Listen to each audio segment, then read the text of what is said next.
جھوٹی حدیثیں گھڑ گھڑ کے یہاں لوگوں کو بے وقوف بنانے کا عمل، اور پھر اس پر وہ ساری بشارتیں فٹ کرنے کا عمل، جیسے بے وقوفوں کا یہ کام ہے، مفاد پرستوں کا یہ کام ہے۔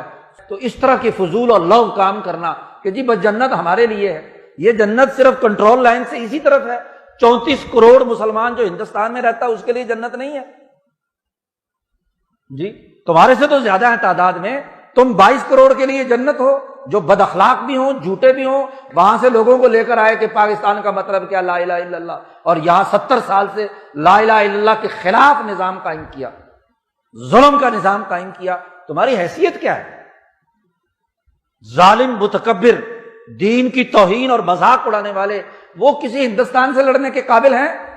کیا صلاحیت اور استعداد ہے تمہاری؟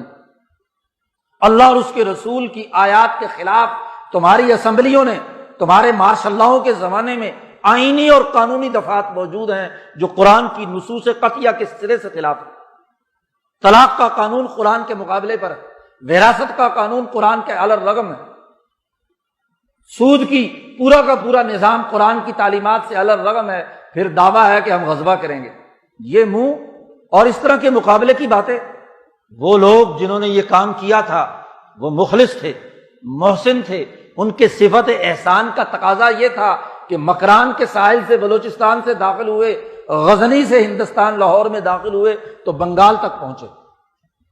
پورے بر عظیم پاک و ہند میں یہ بنگال کی اکثریت ہندوستان کراس کیے بغیر ہی مسلمانوں کی ہو گئی، یہ مالدیپ وغیرہ کے اندر مسلمانوں کی اکثریت ویسے ہی ہوگی، یہ 30-40 کروڑ مسلمان ہندوستان کے اندر ان تمام مخلصین کی تعلیمات کے بغیر ہو گیا۔ غضب خدا کا کہ لعنت جہاں پڑنی چاہیے وہ غزوے کے ٹھیکیدار بن رہے ہیں۔ بھائی دنیا کی کوئی جنگ لڑنی ہے تو اپنے مفادات کی جنگ لڑو، اپنے مفادات کے لیے کوئی کردار ادا کرنا ہے تو اس کے لیے کسی کو بھیڑ چڑھاؤ۔ پہلے مذہب کے نام پر افغانستان لڑایا، وہاں کون سے غزوے کا حکم دیا گیا تھا؟ یہاں جتنے بھی حکمران طبقے ہیں، جتنے مولوی، جتنے پیر، جتنے لیڈر، جتنے جرنیل، جتنے ججز، جتنے سیاستدان ہیں، ذرا 40 سال پہلے ان کی حالت دیکھو اور آج دیکھو، وہ ذرا اپنی منی ٹریل تو ثابت کریں کہ ان کے پاس یہ دولت کہاں سے آئی، کون سی جدی پشتی وراثت ان کے پاس تھی، کون سا ان کے پاس محنت مزدوری تھی جس کے نتیجے میں یہ اربوں ڈالروں میں کھیل رہے ہیں۔ احتساب کے نام پر تماشا لگا رکھا ہے، احتساب اسے کہتے ہیں۔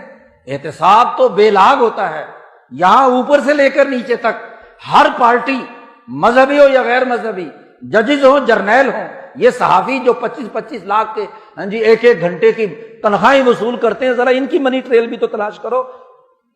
سینکڑوں پر چلنے والے آج کروڑوں اور اربوں میں کھیل رہے ہیں، یہ کہاں سے آیا؟ کون سے قانون اور ضابطے کے تحت آیا؟ تمام فقہا نے لکھا ہے کہ کسی محنت کا وہ معاوضہ، کسی کاروبار کا وہ نفع جو غبن فاحش ہو وہ ناجائز اور حرام ہے، محنت کے بقدر ہوتا ہے۔ وہی صحافی بیچارہ جو ساری جگہ سے رپورٹیں اکٹھی کر کے لے کے آتا ہے، اس کو 20,000 تنخواہ اور اینکر پرسن 25 لاکھ روپے وصول کر لیتا ہے، کس چیز کی؟ کس قانون کے تحت؟ دنیا کا کون سا قانون اور ضابطہ ہے کہ یہ طبقاتی محنت کا نظام بنایا جائے، محنت کش کے حقوق پر ڈاکہ ڈالا جائے اور سرمایہ پرستوں کے مفادات کے لیے کردار ادا کیا جائے؟